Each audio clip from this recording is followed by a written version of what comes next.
আজি সাহিত্যিক ৰঞ্জু হাজৰিকাৰ জন্মদিন 2024 বৰ্ষত সাহিত্য একাডেমী শিশু সাহিত্য বঁটা প্ৰাপক ৰঞ্জু হাজৰিকাৰ জন্মদিন ৰাজহুৱাভাৱে অনুষ্ঠিত কৰা হয়।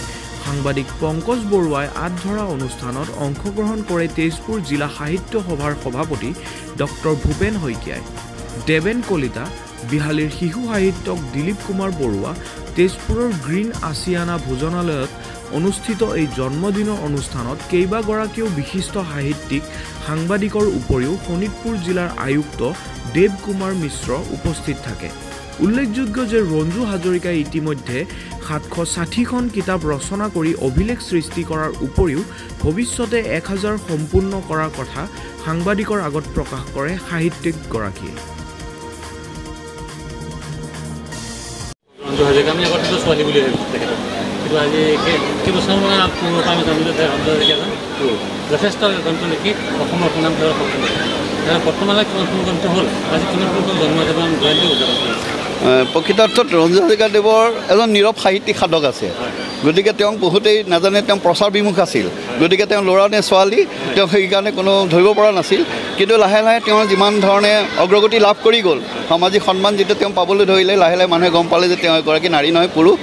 দ্বিতীয় কথা, তেওঁ এতিয়ালৈকে 780খন গ্ৰন্থৰ ওপৰত তেওঁ লিখি সমাপ্ত কৰিছে আৰু তেওঁ বৰ্তমান লিখা অৱস্থাত আৰু 10খন গ্ৰন্থ আছে। আৰু আজি তেওঁৰ হৈ গ'ল এইটো 76 সংখ্যক জন্মবাৰ্ষিক উৎসৱ।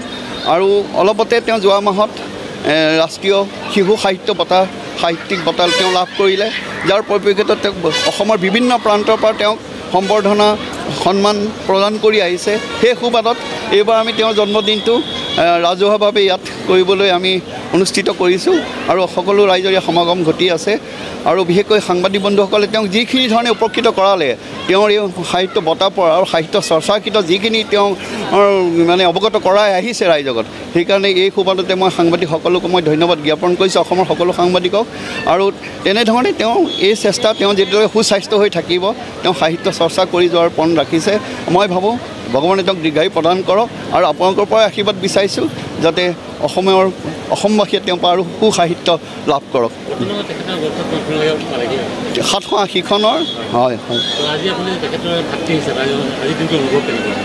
মই তেখেতৰ ভাতৃ হিচাপে আমি গৌৰৱান্বিত, মই বুলি নহয় পৰিয়ালৰ সকলো সদস্যই গৌৰৱান্বিত যে আমাৰ পৰিয়ালৰ মাজত এনে এজন সাহিত্য চৰ্চা কৰা, যি বহুকেইটা ৰেকৰ্ড কৰিছে আৰু অসমকে ভাৰতৰ ভিতৰতে অত্যাধিক গ্ৰন্থ লিখা হয়তো সাহিত্যিক ৰঞ্জু হাজৰিকা দেৱী মই অনুভৱ কৰোঁ। এতিয়ালৈকে তেনেধৰণৰ ৰেকৰ্ড অহা নাই। আৰু দ্বিতীয়তে তেওঁ এটা পন্থীতেই নহয়, বিভিন্ন মানে হেৰিৰ ধৰ্ম মানে হেৰিত বিভিন্ন ভাষা মানে বিভিন্ন বিভাগত সাহিত্য চৰ্চা কৰি গৈছে। শিশু সাহিত্য চৰ্চা কৰিছে, ৰহস্য সাহিত্য, হৰৰ সাহিত্য, উপন্যাস, মানে কেইবাটাও ক্ষেত্ৰত তেওঁ আটাইকেইটা সাহিত্য তেওঁ অসমীয়া সাহিত্য সাঙুৰি লৈ পেলাই কিতাপ লিখি গৈছিলে। গতিকে মই ভাবোঁ আজি তেওঁ এটা উপযুক্ত সন্মান লাভ কৰিছে আৰু ভৱিষ্যতেও তেওঁ আৰু যাতে সন্মানৰ অধিকাৰী হওক সেই আশা ৰাখিছোঁ। আপোনালোকৰ পৰাও সেই ৰাইজৰ পৰাও আশীৰ্বাদ বিচাৰিছোঁ। ধন্যবাদ।